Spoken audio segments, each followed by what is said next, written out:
sangat agung Nabi kita Nabi besar Muhammad sallallahu alaihi wasallam dari Mekkah ke Palestina, dari Masjidil Haram ke Masjidil Aqsa, lalu naik ke atas ke Sidratul Muntaha, lalu pulang kembali di sebelum subuh di Mekkah. Ketika mendengar peristiwa itu, Abu Lahab, Abu Jahal, Abu yang lainnya tidak percaya. Kadzabta, kamu bohong ya Muhammad. Bullshit, kata orang kita. Hoax kamu nih, hoax. Kenapa Abu Bakar? Kalau Abu Bakar percaya, dia langsung percaya. Makanya dia digelari As-Siddiq yang membenarkan peristiwa Isra dan Mi'raj. Abu Lahab, Abu Jahal, Abu pemuka kafir Quraisy tidak percaya Isra dan Mi'raj. Kenapa bisa? Satu, kenapa Abu Lahab, Abu Jahal, dan Abu lainnya tidak percaya Isra dan Mi'raj? Bukan Abu Rokok ya. Abu Lahab, Abu Jahal. Kenapa mereka tidak percaya? Satu, karena mereka tidak bisa membaca. Seandainya mereka bisa membaca, maka mereka bisa mengetahui sebuah cerita yang hampir mirip dengan peristiwa Isra dan Mi'raj. Yakni ada kerajaan Sabak di negeri Yaman. Dipimpin seorang ratu yang sangat cantik sekali. Siapa namanya? Kerajaan Sabak di Yaman dipimpin seorang ratu yang sangat cantik. Siapa namanya? Siapa namanya teh? Ratu Balqis. Jadi nanti kalau kamu punya adik baru, kasih tahu mama namanya Balqis aja ya.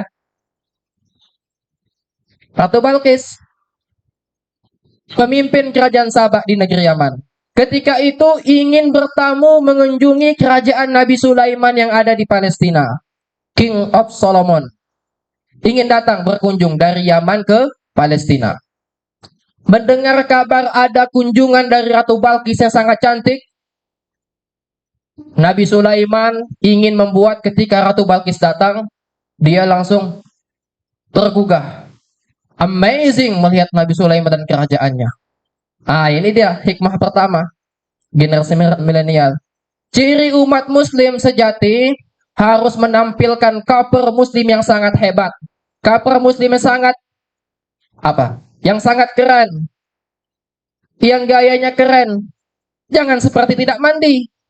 Nabi Sulaiman ketika datang Ratu Balqis ingin membuat first impression yang sangat keren, yang sangat hebat.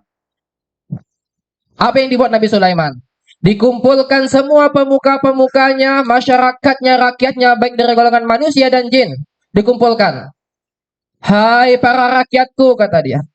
Ratu Balqis akan datang ke tempat kita. Aku ingin memindahkan singgasananya dari negeri Yaman ke Palestina. Singgasana tempat duduknya Ratu Balqis ingin dibawa ke Palestina. Sehingga nanti ketika Ratu Balqis datang, oh, kenapa singgasanaku di sini? Oh, langsung tok. Nah. Wa qala ifritum minal jin ana atika bihi qabla an taquma min maqamik. Berkata jin ifrit.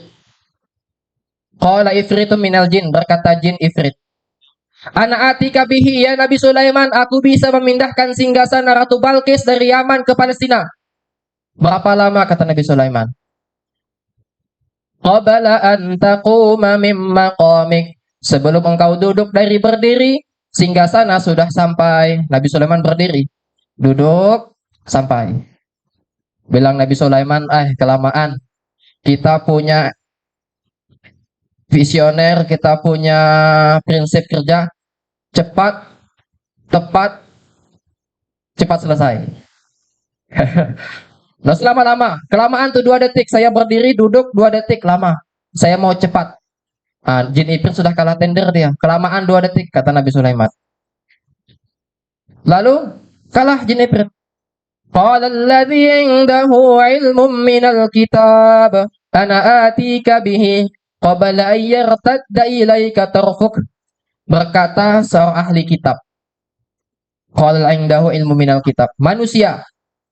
Ana atika bihi, aku bisa Nabi Sulaiman memindahkan singgasana dari negeri Yaman ke Palestina.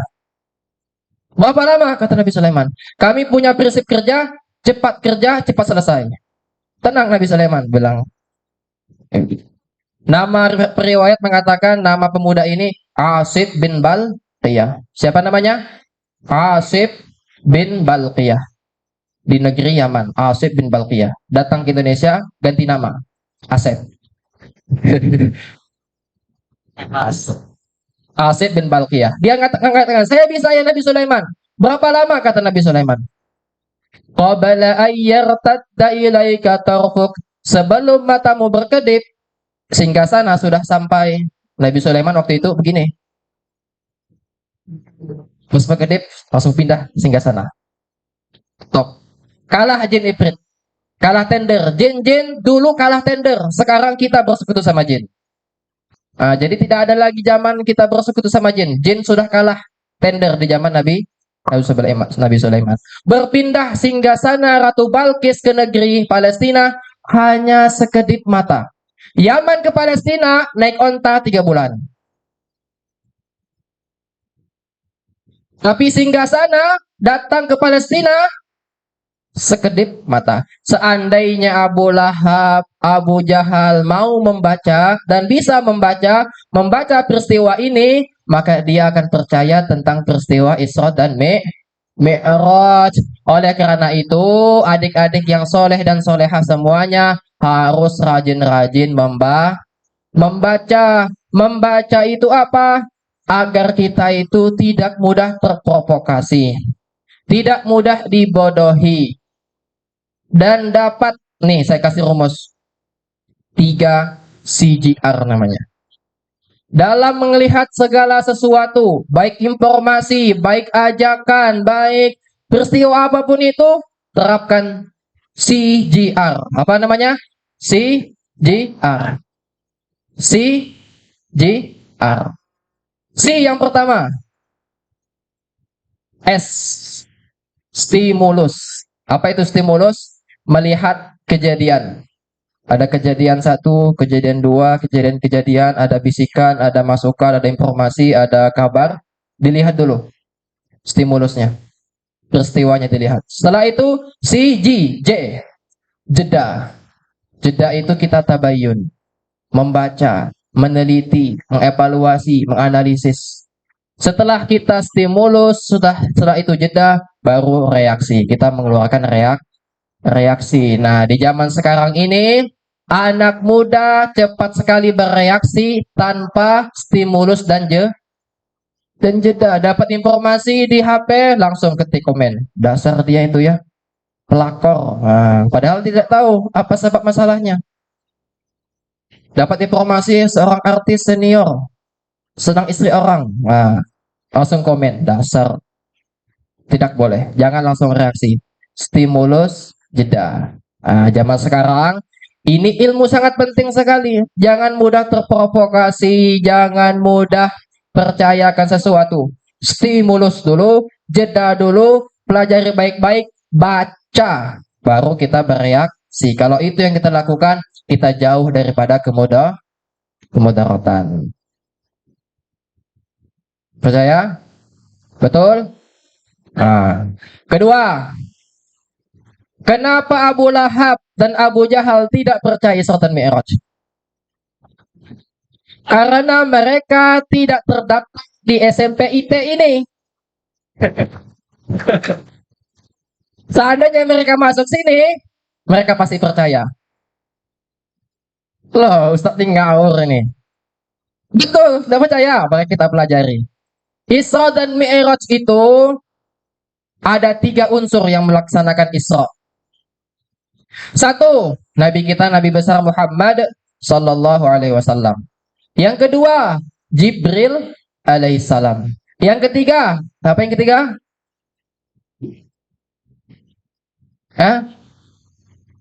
Jibril sudah, malaikat sudah. Ada 3 yang Isra dan Mi'raj. Yang ketiga apa? Ayo. Burung, buruk. Ingat burung aja nih. Buruk, ingat. Nabi Muhammad SAW, Jibril dan Buraq. Ini tiga yang melaksanakan Isra, perjalanan di malam hari. Jibril, oh ya, dia ulang tahun nih. Jibril jismun nuraniyun, makhluk yang terbuat daripada cahaya, terbuat daripada nur cahaya. Buraq itu kendaraan yang digunakan Nabi SAW. Buraq itu diambil dari kata al-barku. Buka surah Al-Baqarah. Yakadul barku yakhtafu absaruhum. Apa al-barku? Ketika petir diperlihatkan di mata mereka. Al-barku petir. Petir itu apa? Cahaya atau bukan? Cahaya. Malaikat cahaya, Buraq pun cahaya. Pertanyaannya, Nabi kita cahaya atau bukan? Nah, kita lihat doa Nabi, hadis sahih. Allahumma ja'al fi sam'i nura wa basari nura wa min tahti nura wa min fawqi nura wa min shimali nura wa min yamini nura wa min fawqi nura wa min amami nura wa ra'a nura wa ja'alni nura. Nabi berdoa, ya Allah, jadikanlah penglihatanku cahaya, pendengaranku cahaya, depanku cahaya, belakangku cahaya, kananku cahaya, kiriku cahaya, bawahku cahaya, atasku cahaya. Wa ja'alni nura. Jadikan aku cahaya. Ada tiga cahaya. Jibril cahaya, Buraq cahaya, Nabi kita cahaya. Melakukan perjalanan di malam hari dari Mekah ke Palestina. Oke, kita kembali ke pelajaran fisika. Berapa kecepatan cahaya? Ada yang tahu? Berapa? 300.000 kilometer per detik. Tahu kapan yang 300.000 kilometer? 300.000 kilometer. Sampai ke Tarakan sana. Sedetik sampai 300.000 kilometer. Mekah ke Palestina jaraknya 1.500 kilometer. Naik onta 1 bulan. Naik pesawat 1 jam sekarang. 1.500 kilometer. Pertanyaannya, ada 3 cahaya berjalan dengan jarak 1.500 kilometer dengan kecepatan 300.000 kilometer per detik. Berapa waktukah yang diperlukan untuk menempuh jarak untuk sampai ke tujuan? 0,0000 sekian sampai. Nah, lihat. Kalau orang fisika masuk SMP belajar fisika lalu mengkaji Isra dan Mi'raj, betul. Kenapa Abu Lahab, Abu Jahal tidak percaya? Karena tidak belajar fisika. Nah, kalian nih kalau tidak percaya Isra dan Mi'raj berarti sama satu kelompok sama Abu Jahal sama Abu Lahab. Mau? Nah, jadi hikmah yang kedua, harus sekolah, belajar ilmu. Jadi bukan hanya ilmu zikir saja, tapi ilmu-ilmu astronomi, biologi, fisika, kimia, kesehatan. Untuk apa? Menambah keimanan kita kepada Allah Subhanahu wa taala. Belajar, sekolah yang baik, jangan malas-malas. Sekolahlah setinggi-tingginya. Agar apa? Agar kita itu dapat bertambah keyakinan. Ilmu itu, puncaknya ilmu ialah mendekatkan diri kita kepada Allah Subhanahu wa taala. Coba buka surah yang pertama kali turun. Apa surah? Al-Alaq. Iqra, bacalah. Ilmu agama kah, ilmu fisika, ilmu dunia, baca semuanya karena bersifat umum. Tapi ingat kata Allah, dengan ilmu itu harus bismi rabbikalladzii khalaq. Harus menambah keimanan kita kepada Allah. Belajar kesehatan, meneliti bagian-bagian tubuh, tambah dekat dengan Allah, tambah iman kepada Allah. Belajar astronomi, melihat bintang-bintang, nambah ilmu dekat dengan Allah. Apalagi belajar agama. Belajar agama maka harus semakin dekat dengan Allah Subhanahu wa ta'ala. Jadi 2 sebab kenapa Abu Jahal, Abu Lahab tidak percaya. Apa tadi yang pertama? Bu, catat Bu nih, di depan tidak mendengar nih. Kenapa Abu Lahab, Abu Jahal tidak percaya? Satu, karena tidak bisa membaca. Kedua, karena tidak sekolah. Nah, itu dia. Jadi harus membaca, banyak-banyak membaca, lalu sekolah setinggi-tingginya agar kita menjadi orang yang dekat dengan Allah Subhanahu wa taala. Ada, itu dia. Lalu Nabi berjalan dari Mekah ke Palestina, ke Masjidil Aqsa. Dari Masjidil Aqsa naik Mi'raj ke atas. Naik ke langit pertama bertemu dengan Nabi Adam alaihissalatu wassalam. Naik langit kedua bertemu dengan Nabi Isa alaihissalatu wassalam dan Nabi ya. Naik langit ketiga bertemu dengan Nabi yang paling ganteng, siapa namanya? Nabi Yusuf. Naik langit keempat bertemu dengan Nabi Idris alaihissalam. Naik kelima bertemu dengan Nabi Harun alaihissalam. Naik langit keenam bertemu dengan Nabi Musa alaihi salatu wassalam. Naik langit ketujuh bertemu dengan ini nih ketahuan nih, dapat ikut Isra Mi'raj nih. Tidak boleh begitu, tidak boleh. Naik langit ketujuh bertemu dengan bapaknya para nabi, siapa? Ibrahim alaihi salatu wassalam. Di atas langit ketujuh ada namanya Baitul Makmur. Di situ ada Ka'bah, Baitul Makmur. Setiap hari 70.000 malaikat masuk untuk tawaf. Dan di bawah Ka'bah di Baitul Makmur ada Ka'bah di Mekah. Jadi Ka'bah yang pertama di Baitul Makmur, Ka'bah yang kedua di kota Mekah. Di atas Baitul Makmur ada namanya Sidratul Muntaha. Sidrat persinggahan. Intaha, apa intaha? Selesai. Intaha ya akhi, selesai ya akhi. Sidratul Muntaha artinya persinggahan habis, terminal penghabisan. Sampai ke atas terminal penghabisan bertemu dengan Allah. Sidratul Muntaha bukan tempatnya Allah, tapi itu adalah tempat istimewa bagi Nabi untuk bertemu dengan Allah. Jadi harus diingat-ingat. Allah tidak memiliki tempat, tidak bersandar dengan tempat. Nabi bertemu dengan Allah. Pertanyaannya, kenapa Allah mengundang Nabi dengan peristiwa Isra dan Mi'raj ini?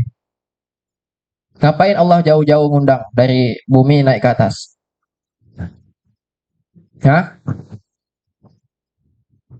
Karena Nabi pada waktu itu sedang gundah gulana, sedang galau beliau, sedang gelisah, susah hati. Kenapa? Karena paman tercinta beliau Abu Thalib meninggal dunia.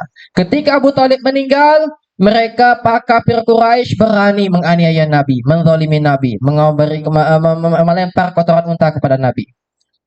Setelah Abu Thalib meninggal, 3 bulan setelahnya, siapa istri Nabi yang pertama? Sayyidatuna Khadijah meninggal dunia. Istri tercinta Nabi, istri yang mensupport Nabi ketika dicaci maki, maka yang memberikan support adalah Siti Khadijah.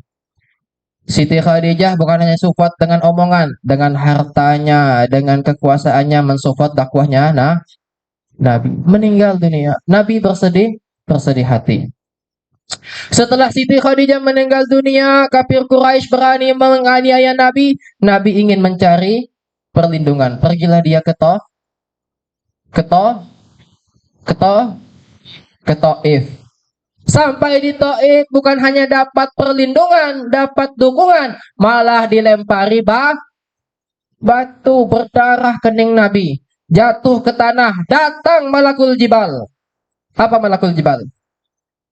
Malaikat Jibril, ya Muhammad, tunjukkan gunung mana akan aku timpakan kepada penduduk Taif. Apa kata Nabi? La Jibril, arju ayyakhijallaha min aslabihim man ya'budullaha wa la tusyrika bihi syai'a. Jibril, aku tidak dendam ya Jibril. Aku berdoa, arju, aku berharap ayyakhijallaha min aslabihim. Aku berharap Allah Subhanahu wa taala mengeluarkan dari tulang sulbi mereka, cucu keturunan mereka may yusyrika bihi syai'a, may ya'budullaha yusyrika bihi syai'a. Beriman kepada Allah dan tidak menyekutukannya. Hebatnya Nabi. Dicaci maki, dilempari batu, malah berdoa agar anak cucunya bisa masuk Islam semuanya. Kalau saya dibegitukan, datang saya ke sini, dilempari kalian pakai sendal, datang malaikat Jibril. Ya Ustadz Matori, tunjukkan gunung mana akan kutimpakan pada SMP ini. Tuh Jibril, gunung putih itu, agak timpakan langsung ke sini. Nah, itu bedanya kita sama Nabi. Kalau Nabi dakwah dengan rahmat. Jadi harus dengan rahmat. Nabi berdoa ketika bersandar di pohon kurma. Allahumma da'fa ashku quwwati wa qillata hilati wa hawani 'alal Islam. Ya Allah, aku mengadu kelemahanku ya Allah. Aku mengadu lemahnya siasatku ya Allah. Aku mengadu hinaku di hadapan manusia ya Allah. Itu Nabi. Tidak menyalahkan umatnya, tapi menyalahkan dirinya sendiri. Dan perlu dicatat, sedihnya Nabi ini bukan karena ditinggal Abu Thalib. Bukan karena Siti Khadijah meninggal. Bukan karena dilempari batu. Dicatat, sedihnya Nabi karena Islam. Karena dakwah susah, sulit untuk berkembang. Abu Thalib meninggal, orang dengan mudah menyakiti Nabi. Siti Khadijah meninggal, supportnya Nabi, support sistemnya Nabi meninggal susah. Jadi tentang dakwah. Maka ketika hati Nabi gundah gulana, Nabi dipanggil oleh Allah Subhanahu wa taala untuk melibur hati Nabi sallallahu alaihi wasallam. Sampai di sana kata Nabi, assalamu at-tahiyyatul mubarakatus salawatut thayyibatu lillah. Kata Nabi sallallahu alaihi wasallam. Penghormatan, salawat, keselamatan, kebaikan milikmu ya Allah. Setelah Nabi menyalamkan seperti itu, Allah langsung membalas salamnya Nabi. Assalamu alayka wa ala ibadil. Assalamu alayka ayyuhan nabiyyu wa rahmatullah. Keselamatan untukmu dan rahmat untukmu wahai Nabi Allah. Hebatnya Nabi ketika dapat salam dari Allah, dapat doa dari Allah, Nabi tidak pikir dirinya sendiri.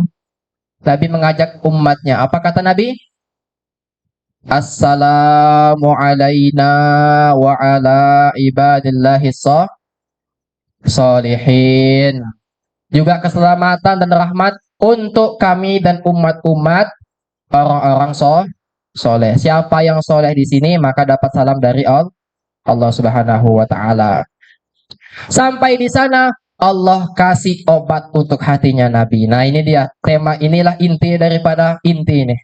Quote of the core-nya ini sudah. Apa dia? Allah memberikan satu obat untuk melibur hati Nabi, yakni hadiah sholat. Sholat itu adalah hadiah untuk Nabi dan umatnya untuk melibur hati Nabi Shallallahu Alaihi Wasallam. Oleh karenanya ketika azan sudah tiba dikumandangkan, lalu Rasul memerintahkan untuk qomat, kata Nabi, ya Bilal, cepat ya Bilal, kita kembali kepada kebahagiaan. Apa maksudnya? Setelah azan lalu qomat, cepat Bilal, qomat, kita kembali kepada kebahagiaan. Kebahagiaannya Nabi adalah sholat.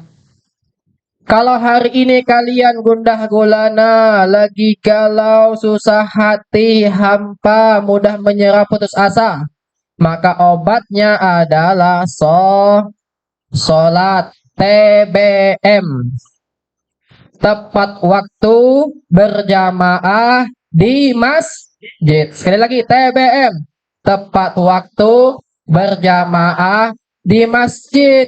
Yang laki-laki TBM, tepat waktu, berjamaah di masjid, jangan di rumah. Laki-laki sholat di rumah, laki-laki soleh. Laki-laki yang tidak sholat, laki-laki Fir'aun. Mau TBM, jangan telat. Kalau telat sholat bahaya, hati-hati. Saya kasih tahu dari awal, bahaya. Telat masuk sekolah bahaya atau tidak? Telat masuk kelas bahaya atau tidak? Telat balas chat doi bahaya atau tidak? Telat Apa lagi yuk? Telat merasakan kode-kode bahaya atau tidak? Telat menikah bahaya atau tidak? Telat makan bahaya atau tidak? Apalagi telat sholat, pasti bahaya.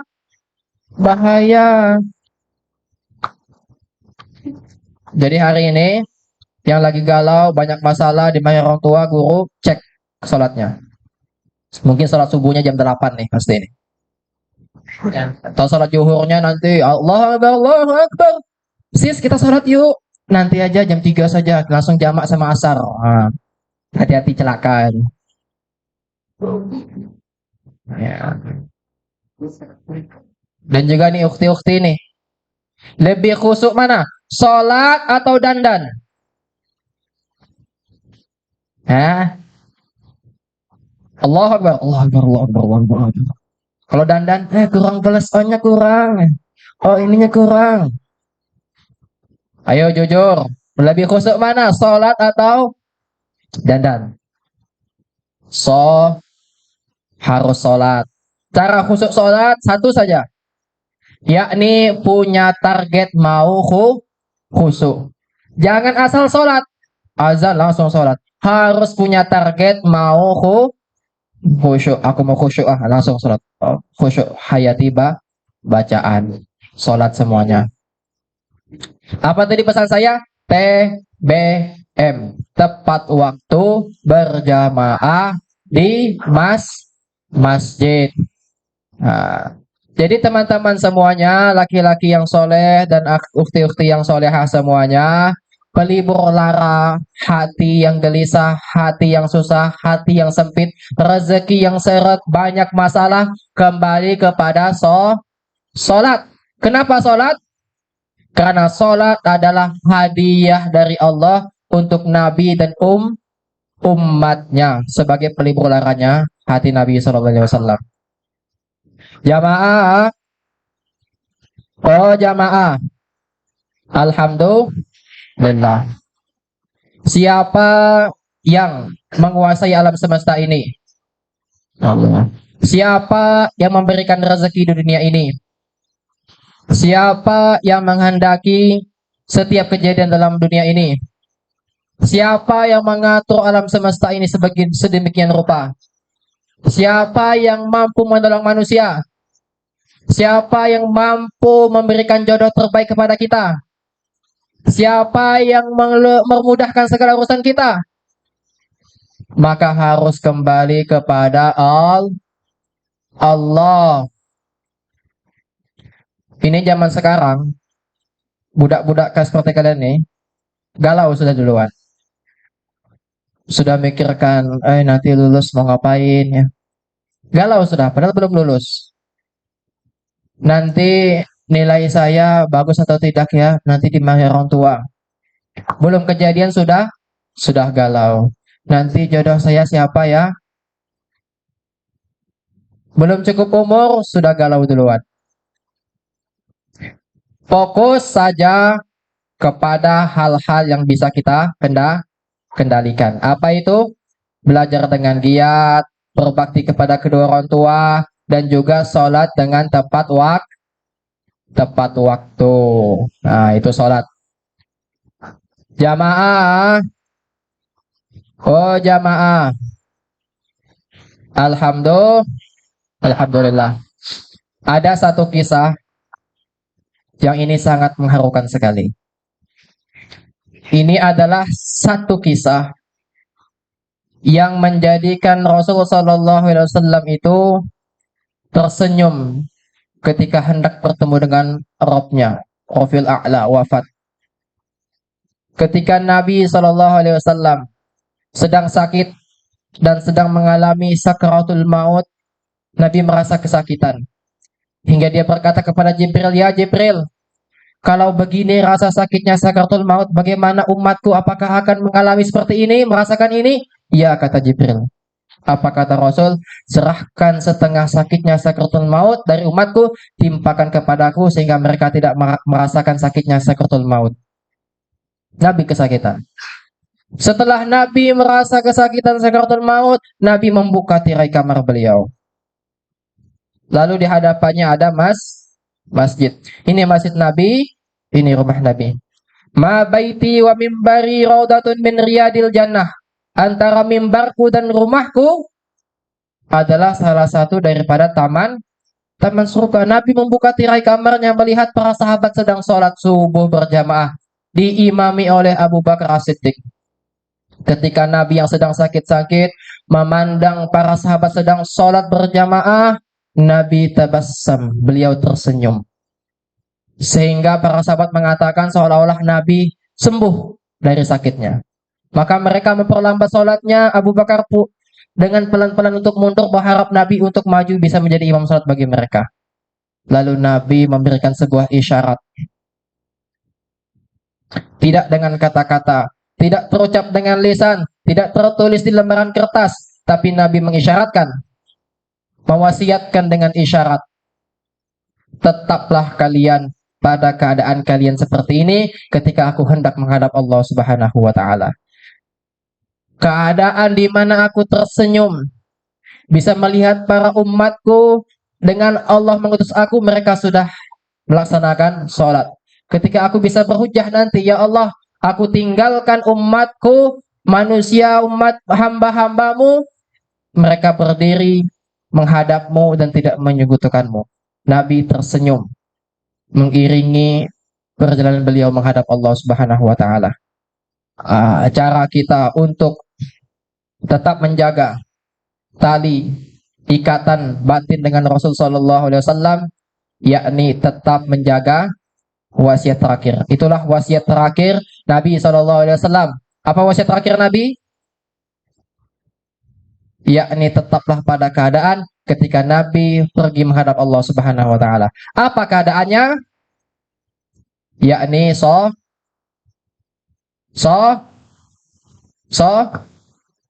Sholat. Nah, jadi sholat ini adalah sesuatu yang sangat sakral sekali. Ini adalah sebuah ritual yang sakral. Diperintahkan Nabi jauh-jauh diambil dari bumi naik ke Sidratul Muntaha. Lalu diperintahkan untuk sholat. Ketika Nabi wafat, dengan sholatlah rasa sakitnya Nabi terobati. Nabi tersenyum menghadap Allah Subhanahu Wa Taala. Kenapa? Karena diiringi oleh para sahabat yang sedang melaksanakan sholat. Oleh karena itu jangan main-main dengan sholat. Ketika sudah masuk waktu sholat, langsung sudah sholat. Nah, siapa jam berapa kita nih, Bu? 9:30 sudah. Jamaah sekalian yang saya hormati semuanya, kembali ke awal tadi, bahwasanya untuk sampai kepada tahap kebahagiaan, meskipun kita sudah sholat, sudah 5 waktu, sudah TBM, tepat berjamaah di masjid, tapi ada satu hal yang harus kalian perhatikan juga. Apa dia? Yakni meluruskan niat. Kalau ditanya, Ustaz, saya ini sudah sholat tepat waktu, tapi saya kok tidak tentram ya. Berarti niatnya salah. Ketika ada temannya nelpon, "Halo, Assalamualaikum. Akhi Fulan di mana?" Lagi sedang sholat. Wah, dalam hatinya, namaku disebut sedang sholat. Ketika azan zuhur, azan maghrib, maju ke depan jadi imam. Wah, lihat ukhti di belakang banyak. Allahu Akbar. Kalau di rumah, Allahu Akbar. Kalau di masjid ada ukhti di belakang, Allahu Akbar. Bismillahirrahmanirrahim. Alhamdulillahi Rabbil Alamin. Ar-Rahmanir-Rahim. Maliki Yaumiddin. Oh, langsung. Enaknya sangat. Kalau di rumah, Bismillahirrahmanirrahim. Amin. Murojaah di sini di bawah, murojaah. Alif lam mim dzalikal kitabu la raiba fihi hudal lil muttaqin. Datang ukhti lewat. Hudal lil muttaqin alladzina yu'minuna bil ghaibi wa yuqimunas. Lewat sudah. Sallallahu mimma razaqnahum yunfikun. Niatnya sah. Hati-hati. Niatnya sah. Salah. Tidak ada kebahagiaan kalau masih ada niat terselubung. Berkumpul kita semua di sini nih. Siapa yang paling menderita? Yakni yang punya niatnya salah. Datang ke sini ingin dilihat sama temannya. Oh, jilbabnya keren ya. Beli di mana? Kalinya tidak ada yang nanya. Oh, sakit hati. Ya. Ini juga beli skin, boy, main ML. Agar ditanya temannya, oh skinnya hebat ya, jago main ML ya. Kalinya nggak ada yang muji. Sakit hati. Jadi harus lepas. Lepas apa? Merdeka daripada pengakuan manusia. 5J. Nah, banyak rumus saya kasih nih. Pertama tadi apa? CGR, stimulus jeda reaksi. TBM, tepat waktu berjamaah di masjid. Terakhir. Agar kita ini mudah untuk ikhlas. Jadi ikhlas itu tidak sembarang, tidak langsung. Hari ini saya ceramah ikhlas, besok langsung ikhlas, tidak bisa. Harus riadoh, banyak-banyak latihan dan harus latihan. Kunci perubahan pun bagaimanapun taklim kita ikuti, majelis kita ikuti, kalau niatnya salah tidak akan berubah. Ustadz, ini teman saya ini, ukhti ini ikut taklim setiap hari. Seperti minum obat 3 kali sehari. Pagi ikut majelis, malam ikut majelis, siang ikut majelis. Ada perubahan Ustadz, tapi bukan perubahan iman, bukan perubahan takwa. Cuma jilbabnya saja yang berubah. Cuma bajunya saja yang berubah. Kelakuannya, sama saja. Kenapa bisa? Karena salah niat. 5 rumus untuk niat. Untuk ikhlas. 5J dicatat. 5J. 1. J yang pertama. Jangan selalu ingin dilihat. Bangun jam 2 subuh, jam 2 pagi. Cekrek, alhamdulillah bisa tahajud. Ingin selalu dilihat. Jangan. Segala sesuatu yang ingin dilihat itu bahaya. Hati ini, jantung sangat besar sekali fungsinya. Tanpa jantung kita tidak bisa hidup. Tapi apakah kelihatan? Tidak, dia tidak ingin dilihat, dia ingin di dalam saja. Tapi fungsinya sangat besar. Lihat yang suka menonjolkan diri. Ini apa nih? Jerawat, bisul, menonjolkan. Fungsinya apa? Bagus atau bahaya? Jadi jangan mau ingin dilihat. Seperti jantung saja, jangan ingin selalu dilihat. Kalau ingin dilihat, sama seperti bisul, sakit. Jadi hati saja. Jangan ingin dilihat. Yang kedua, jangan ingin disebut-sebut.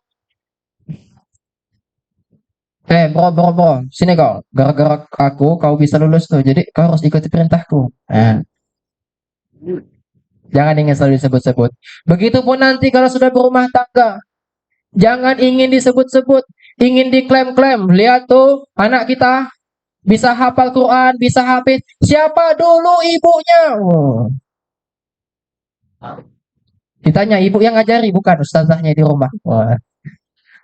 Begitupun juga bapak-bapak nanti, jalan bapak-bapak kan. Jangan suka disebut-sebut. Gara-gara saya kita bisa tinggal di rumah yang bagus ini. Kalinya kredit. Ini ada rumah. Begitupun juga nanti kalau jadi ibu. Nak, bilangnya, kamu jangan melawan orang tua ya. Ibu susah-susah melahirkan kamu, 9 bulan, meredam nyawa melahirkan kamu. Apa katanya anaknya? Siapa suruh, Bu? Bilang, saya enggak minta. Jangan ingin disebut sebut. Jangan ingin dilihat, jangan ingin apa tadi yang kedua? Masa jangan ingin dilihat, jangan ingin disebut-sebut, jangan ingin selalu dipuji. Yang keempat, jangan ingin selalu dihormati. Yang terakhir, apa ayo? Jangan ingin selalu terlihat, jangan ingin disebut-sebut, jangan ingin dipuji-puji, jangan ingin selalu dihormati. Yang kelima, ayo. 5J yang terakhir.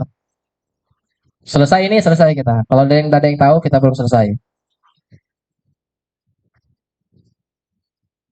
Jangan takut dibenci. Hinaan manusia hanya sebatas lidahnya. Pujian manusia hanya sebatas lidahnya. Tapi yang kita perlu takuti ialah murkanya Allah. Yang patut kita banggakan adalah pujian daripada Allah. Hari ini anak-anak muda lebih mengutamakan pujian dari manusia daripada pujian Allah Subhanahu wa ta'ala. Hari ini manusia lebih takut pandangan manusia daripada pandangan Allah Subhanahu wa ta'ala. Bro, kenapa kamu nikah di KUA? Kamu bablasannya? Tidak. Nikah cepat, Allah ridhoi. Ngapain nikah besar-besar? Ngutang. Main ML. Woi. Agar ingin dibilang jago, menjaga hati temannya agar tidak kalah. Datang azan, Allahu Akbar, Allahu Akbar. Masih main. Kenapa kau udah berhenti? Nanti marah temanku. Qad qamatis salat wa qad qamatis salat. Sedikit lagi. Masuk. Waladdallin. Amin. Kata kau di masjid, dia sakaratul maut di rumah. Waktunya sholat, dahulukan perintah Allah Subhanahu wa ta'ala. Kita ini terlalu mementingkan pandangan manusia, takut tidak dihormati manusia, takut dibenci orang, sehingga mengalahkan perintah Allah Subhanahu wa ta'ala. Oleh karenanya tadi kaidahnya apa? Jangan takut dibenci manusia karena hinaannya hanya sebatas lidahnya saja. Dan jangan terlalu bangga dengan pujian karena pujiannya hanya sebatas lidahnya saja. Coba kamu saya puji. Kamu pintar ya. Apa efeknya? Mana ada. Tapi ketika kamu ditolong Allah, dipuji Allah, Allah tidak akan menyia-nyiakan kamu. Rezekimu lancar, karirmu sukses, hidupmu mewah, mantap, senang, sejahtera, tentram. Wal aqibatu lil muttaqin. Kesudahan yang baik bagi mereka yang bertakwa kepada Allah Subhanahu wa ta'ala. 5J. Jangan ingin selalu dilihat, jangan ingin selalu disebut-sebut, jangan ingin selalu dipuji, jangan ingin selalu dihormati, dan jangan takut dibenci. Ini cara untuk kita latihan untuk ikhlas. Dengan ikhlaslah hati terasa tentram. Satu lagi terakhir. Kalau ada masalah, jangan minta tolong dulu sama manusia, nanti dulu. Kembali minta tolong dulu yang pertama kepada Allah Subhanahu wa ta'ala. Jangan kepada manusia. Rugi kepada manusia. 3, kalau kita curhat sama manusia. 1, dia belum tentu bisa menolong kita. 2, rahasia kita sudah terbongkar. 3, kita hutang budi sama dia. Kalau ada apa-apa langsung curhat kepada Allah. Bangun di sepertiga malam jam 2, lempar sejadah. Bukan lempar, hamparkan sejadah. Lalu angkat takbir Allahu Akbar. Lalu terseduh-seduhlah. Bercurhat semuanya. Serahkan hanya kepada Allah. Kalau sudah kepada Allah, yakinlah kalau Allah selalu apa yo? selalu menolong hambanya. Jadi bersandar hanya kepada Allah. Bersandar kepada manusia tadi itu 3 ruginya. 1, belum tentu dia bisa menolong. 2, rahasia kita sudah terbongkar. 3, kita berhutang hutang pisang emas mau berlayar. Apa lagi lanjutannya? Apa, Pak? Pisang emas mau berlayar. Apa lanjutannya? Pisang emas mau berlayar. Disimpan di dalam peti. Hutang emas boleh dibayar. Hutang budi dibawa mati. Aku tangan dulu. Nah, pas sudah kita paskan jam 10. Jadi itu pesan Ustadz. Ingat, pemuda sejati, muslim sejati itu selalu mendahulukan Allah di atas yang lainnya. Kalau mau hidup tentram, hidup ditolong oleh Allah, maka dahulukan dulu Allah. Kalau kita menomorduakan Allah, Allahu Akbar, salat. Nanti dululah. Allah juga akan nanti dulu sama kita. Allah dulu, Allah lagi, dan Allah terus untuk lamanya. Semoga Allah Subhanahu wa taala selalu menolong kita semua, melancarkan segala urusan kita, memudahkan rezeki kita, dan semoga Allah Subhanahu wa taala pula menjaga kedua orang tua kita, mengampuni dosa kedua orang tua kita, memudahkan segala urusan kedua orang tua kita, menjaga, memberikan kesehatan kepada kedua orang tua kita. Dan kita doakan guru-guru kita, ustazah-ustazah kita diberikan oleh Allah kesehatan, umur panjang, dimudahkan segala urusannya, dilancarkan rezekinya, dan dimaafkan segala dosa-dosa dan kesalahannya. Dan untuk kita, semua kita bisa menjadi pemuda-pemudi yang sukses di masa yang akan datang, mendapatkan jodoh yang soleh dan solehah, berguna bagi bangsa, negara, dan agama. Ala hadhihi niyah wa kulli niyatin solehah. ولهم الفاتحة. أعوذ بالله من الشيطان الرجيم. بسم الله الرحمن الرحيم. الحمد لله رب العالمين. الرحمن الرحيم. مالك يوم الدين. إياك نعبد وإياك نستعين. اهدنا الصراط المستقيم. صراط الذين أنعمت عليهم غير المغضوب عليهم ولا الضالين. آمين. آمين آمين. أعوذ بالله من الشيطان الرجيم. بسم الله الرحمن الرحيم. الحمد لله رب العالمين. اللهم صل وسلم على سيدنا محمد وعلى آله وصحبه وبارك وسلم أجمعين. اللهم صل وسلم على سيدنا محمد صلاة تنجينا بها من جميع الأهوال والآفات، وتقضي لنا بها جميع الحاجات، وتطهرنا بها من جميع السيئات، وترفعنا بها عندك أعلى الدرجات، وتبلغنا بها أقصى الغايات من جميع الخيرات في الحياة وبعد الممات، إنك على كل شيء قدير. اللهم اجعل جمعنا هذا جمعا مرحوما، وتفرقنا من بعده تفرقا معصوما، ولا تجعل فينا ولا منا ولا معنا شقيا ولا محروما. اللهم سهل أمورنا وحسن مقاصدنا وبلغنا إليك يا الله يا أرحم الراحمين. اللهم إنا نسألك سلامة في الدين، وعافية في الجسد، وزيادة في العلم، وبركة في الرزق، وتوبة قبل الموت، ورحمة عند الموت، ومغفرة بعد الموت. اللهم هون علينا في سكرات الموت، والنجاة من النار، والعفو من الحساب. اللهم افتح لنا أبواب الخير، أبواب الرحمة، أبواب البركة، أبواب النعمة، أبواب القوة، أبواب الصحة، أبواب السلامة برحمتك يا أرحم الراحمين. اللهم فقهنا في الدين وعلمنا تأويل. ربنا تقبل منا صلاتنا وصيامنا وقيامنا وركوعنا وسجودنا وقعودنا وتخشعنا وتعبدنا، وتمم تقصيرنا يا الله يا رب العالمين. ربنا آتنا في الدنيا حسنة وفي الآخرة حسنة وقنا عذاب النار وصلى الله على سيدنا محمد وعلى آله وصحبه وبارك وسلم بفضل سبحان ربك رب العزة عما يصفون وسلام على المرسلين والحمد لله رب العالمين تقبل الله منكم منا ومنكم تقبل يا كريم. Cukup sekian yang dapat saya sampaikan. Lebih kurang saya mohon maaf. Jika ada salah-salah kata, saya mohon maaf. Yang menyinggung hati dan perasaan, saya mohon maaf dengan setulus-tulusnya. Wabillahil hidayah wa taufiq ila aqwamit thariq wallahul muwafiq. Assalamualaikum warahmatullahi wabarakatuh.